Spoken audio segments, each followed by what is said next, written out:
In previous lecture, we learned about electric energy generation and environment. How electric generation is not environment friendly because there is much more pollution is created.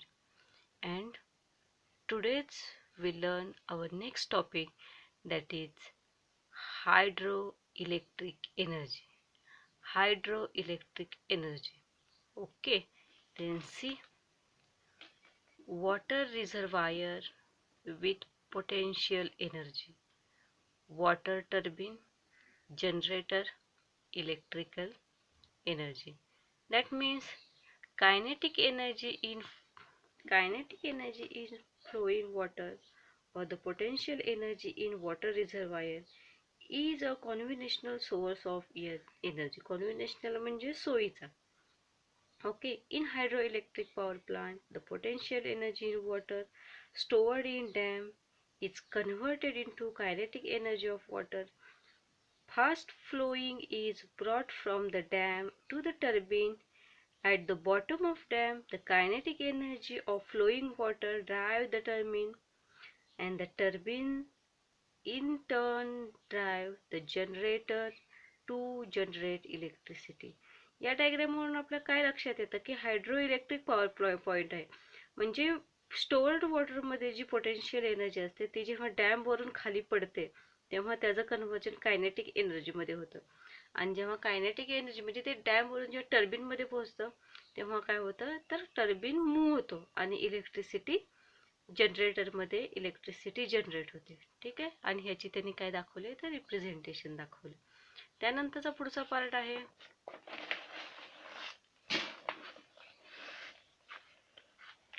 Hydro electric power point. Hydro electric power point कसा काम करतो ते दाखवले. बघा बरं सगळ्यांनी, काय दिसतंय इथं, वॉल दिसतोय, सिलिक गॅस दिसतंय, then here is the turbine, power house, इथे जनरेटर आहे. Okay, water from above middle of the total height of the dam is taken to the turbine. Turbine मध्ये वॉटर टेक होते, घेतलं जाते आणि त्यापासून इलेक्ट्रिसिटी जनरेट होते. ठीक, पुढचा पार्ट आहे ते म्हणजे advantage and the problems association. बघा, advantage of hydro electric power generator.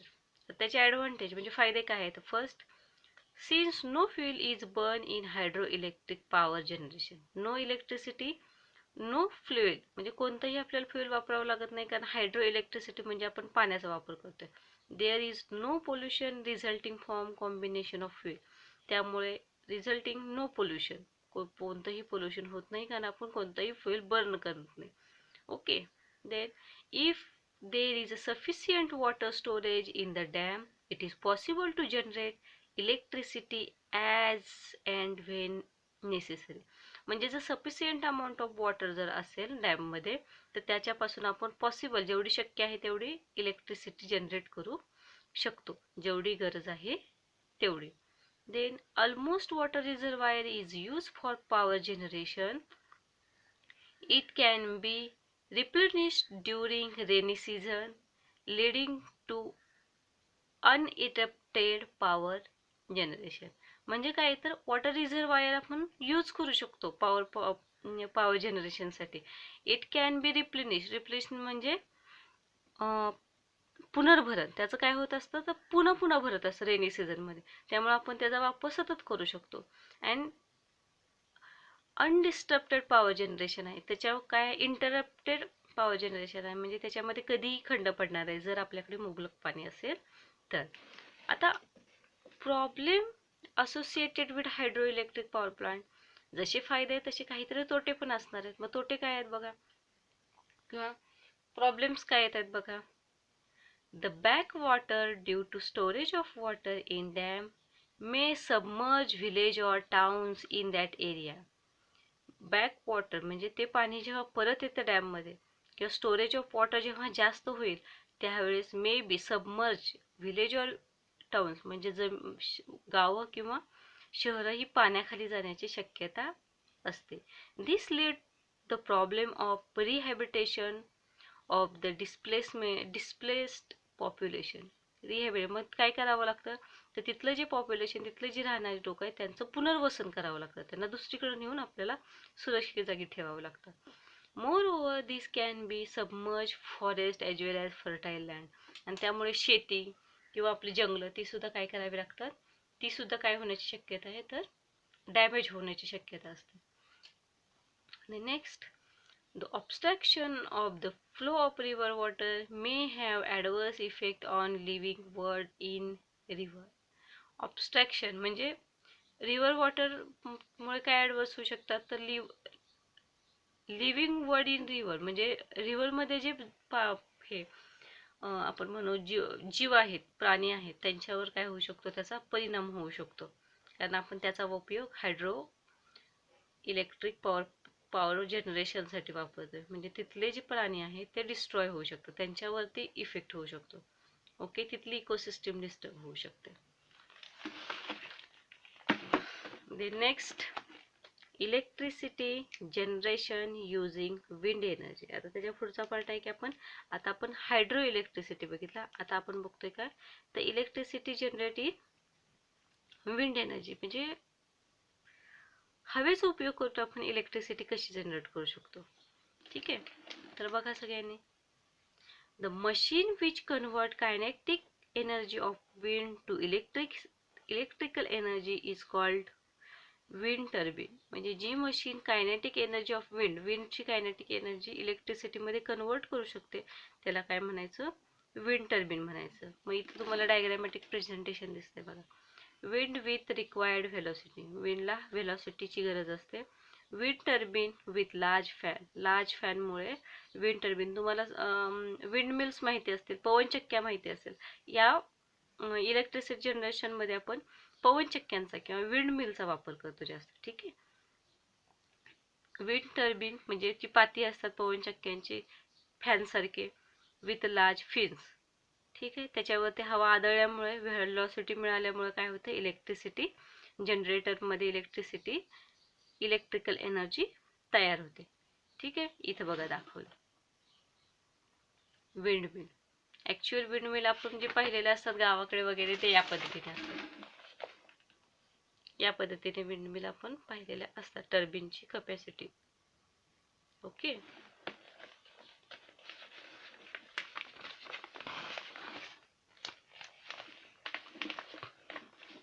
बघा इथे डायग्राम दिसते.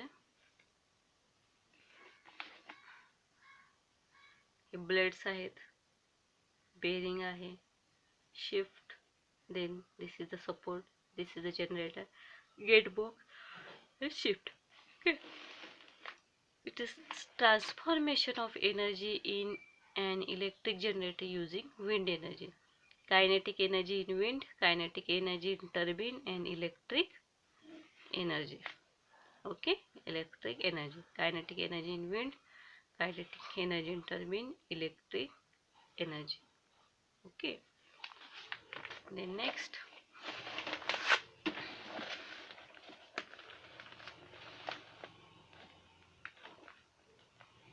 see here, wind velocity is usually high in seashore, and that environment is appropriate for installation of wind turbine. म्हणजे कुठे जास्त प्रमाणात आपल्याला wind velocity दिसते, सीसोर म्हणजे समुद्र किनारी आपल्याला ती जास्त दिसून येते. Wind energy is clean energy source. कसा एनर्जी सोर्स आहे, it is a clean energy source. The wind velocity necessary for wind energy generation is not available everywhere, but this wind velocity is not available in everywhere. सगळीकडे आपल्याला मिळू शकते का, नाही. जसं की हायड्रो इलेक्ट्रिक एनर्जी आपण मिळू शकते जिथं पाणी आहे तिथं, सोलर एनर्जी आपल्याला मिळू शकते कारण सूर्य सगळीकडे असतो, पण विंड एनर्जी मात्र use of wind energy is limited. काय आहे, विंड एनर्जी आपण लिमिटेड म्हणजे मर्यादित प्रमाणातच मिळू शकते. त्यानंतरचा पार्ट आहे तो म्हणजे electric energy generation use solar energy. म्हणजे आता इलेक्ट्रिक एनर्जी आपण सोलर एनर्जीच्या माध्यमातून तयार करणार आहोत. सगळ्यांना माहिती आहे sun is a main source of energy. Okay, the energy of sunlight, electricity can be generated into two ways. सनचा उपयोग करून आपण इलेक्ट्रिसिटी दोन वेजने तयार करू शकतो. Okay. Electrical energy can be generated directly from solar radiation without using generator and without using the principle of electromagnetic induction. Here we use solar radiation, then we directly use electric energy. म्हणजे जर आपण सूर्याच्या रेडिएशनचा वापर करत असू तर आपण जनरेटरची किंवा कोणत्याही इलेक्ट्रोमॅग्नेटिक प्रिन्सिपलची आपल्याला गरज नाही. We can directly use electrical energy can be generated from solar radiation. आपण सोलर रेडिएशन पासून इलेक्ट्रिक एनर्जी डायरेक्ट जनरेट करू शकतो. Solar photovoltaic cell. मग ते कसं होतं तर this happen in solar photovoltaic cell. Solar photovoltaic cell convert the solar energy directly into electrical energy. म्हणजे याच्या मदतीने आपण solar energy directly electric energy मध्ये कन्वर्ट करून. This is a first way of generation, electric generation using solar energy. And second method, that is energy in solar radiation is converted into thermal energy first. पहिल्यांदा radiation convert करायचं thermal energy मध्ये. Then the turbine generator system is derived using the thermal energy to generate electricity. आणि त्यानंतर turbine generator सिस्टीमचा उपयोग करून काय करायचं, थर्मल एनर्जीचं कन्व्हर्जन आपण जनरेट इलेक्ट्रिसिटी म्हणजे थर्मल एनर्जी जी मिळाली ती इलेक्ट्रिसिटीमध्ये कन्वर्ट करायची. ठीक आहे. तर त्यातला पहिला पार्ट आहे तो म्हणजे सोलर फोटोव्होल्टाइक सेल. आता सोलर फोटोव्होल्टाइक सेल काय आहे तर बघा, solar photovoltaic cell convert the solar radiation energy directly into electrical energy. Solar radiation energy directly convert into electrical energy. This is called solar photovoltaic effect. The electric energy generated through this energy transformation process is DC in nature. DC म्हणजे direct current. ठीक आहे. These solar cells are made of special types of material called semiconductor. आणि हा solar sale आहे तो कोणतं material वापरतो तर सेमीकंडक्टर वापरतो. तर इथं बघा त्यांनी एक प्रेझेंटेशन दिलंय, energy in sunlight, photovoltaic effect आणि डायरेक्ट डीसी इलेक्ट्रिक पॉवर. म्हणजे एनर्जी कोणती, solar radiation energy directly convert into electrical energy. This is called photovoltaic effect. Okay, here we see two series, solar cell in series, solar cell in parallel. Okay, and solar cell, solar panel from 36 solar cell आपल्याला इथे दिसते बघा. If first one, if two solar cells are connected in series as shown in figure, the potential energy obtained from combination of addition. जेव्हा ते series मध्ये असतात तेव्हा potential energy कशी मिळते आपल्याला तर combination मध्ये. Combination in addition of the potential difference. Okay, and the current generation from this combination is equal to the current from individual cell. म्हणजे यातून जो करंट जनरेट होणार आहे तो किती असणार आहे, equal to the current from individual cell. म्हणजे इंडिव्हिज्युअल सेल मधून जेवढा करंट तयार होणार आहे तेवढाच सिरीज मध्ये असलेल्या सोलर सेल मधून तयार होणार आहे. सेकंड आहे ते म्हणजे if two solar cell are connected in parallel, the current generated from this combination is the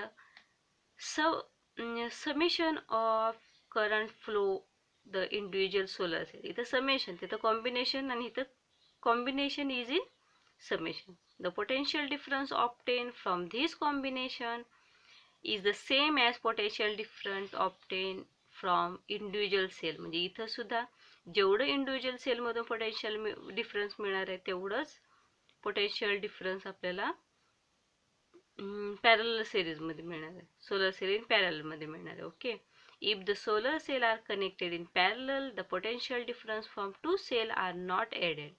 यांचा potential difference हा ऍड केलेला जात नाही. Okay, And third, solar cell is a basic unit of solar electric plant. Many solar cell come together to form the solar panel. जेव्हा खूप solar cell एकत्र येतात तेव्हा solar panel तयार होतं. Then many solar panel connect in series from the solar string, and many solar string connected in parallel form solar arrays. Okay.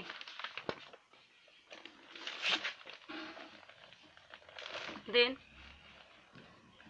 the power available from the solar cell is DC, means direct current.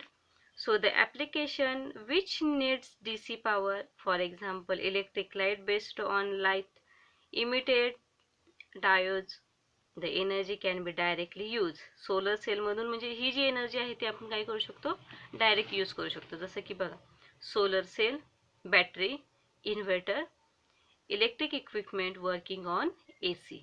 Okay, most of the equipment in domestic as well as industrial use run AC power.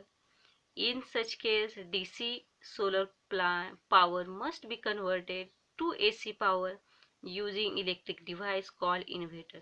म्हणजे इन्व्हर्टरचा वापर करून आपण DC solar power जी आहे ती AC power मध्ये काय करतो तर कन्वर्ट करतो. Okay, conversion of energy generation by the cell AC form using inverter. म्हणजे DC सोलर प्लांटची एनर्जी कन्वर्ट करण्यासाठी जे इलेक्ट्रिक डिव्हाइस लागतं त्याला काय म्हणायचं, इन्व्हर्टर म्हणायचं. Okay. Then the energy is generated using solar radiation. Solar cell can generate electricity during daytime only. Solar energy ही डे टाइमला म्हणजे जेव्हा सन आपल्याला दिसतो त्याच वेळी आपण काय करू शकतो तर त्याचा वापर करू शकतो. This is one disadvantage also. And electricity is generated without any fuel and combustion so that out any air pollution. It is a advantage. हे झालं ॲडव्हान्टेज त्याचं की इलेक्ट्रिसिटी आपली जी जनरेट होतीये ती विदाउट कंबशन आणि त्यामुळे पोल्युशन होत नाही. It is advantage. आणि डिसॲडव्हान्टेज काय आहे की फक्त आपण डे टायमिंगलाच हे करू शकतो. Okay. Last, thermal power plant. Solar thermal power plant बघा, concentrator for collecting sunlight, absorption for absorbing the connected sunlight, steam turbine, electric generator आणि electricity energy. Okay, electric energy, different stage of solar thermal power plant. याच्यावरून आपण thermal solar power plant कसा generate होतो, electricity कशी तयार होते ते presentation पाहिलं. ओके, इथं सुद्धा बघा तुम्हाला दाखवलेलं आहे सोलर थर्मल पॉवर प्लांट कशा पद्धतीने आहे ते बघू शकता तुम्ही. As shown in figure, many reflectors and concentrated solar radiation on asbestos. Their solar energy is converted into heat using the heat stream is generated to drive turbine and generate. बघा, solar एनर्जीचा वापर आपण turbine कडून energy generate होते. Cooler tower आहे इथं, power grade steam तयार होते. ठीक आहे. इथं बघा आपल्याला दिसतंय सोवर्स, वर्ल्ड आणि इंडियाचा पर्सेंटेज दिसतंय. Energy source use for electric power generation in world. Coal 60% वापरतो, नॅचरल गॅस 8% वापरतो, hydro electric 40%, neutral energy 2%, petroleum 0.3%, renewable source 15.5%, असं टोटल आपण 100% वापरतो. ओके, अशा प्रकारे आपला हा लेसन इथं संपलेला आहे.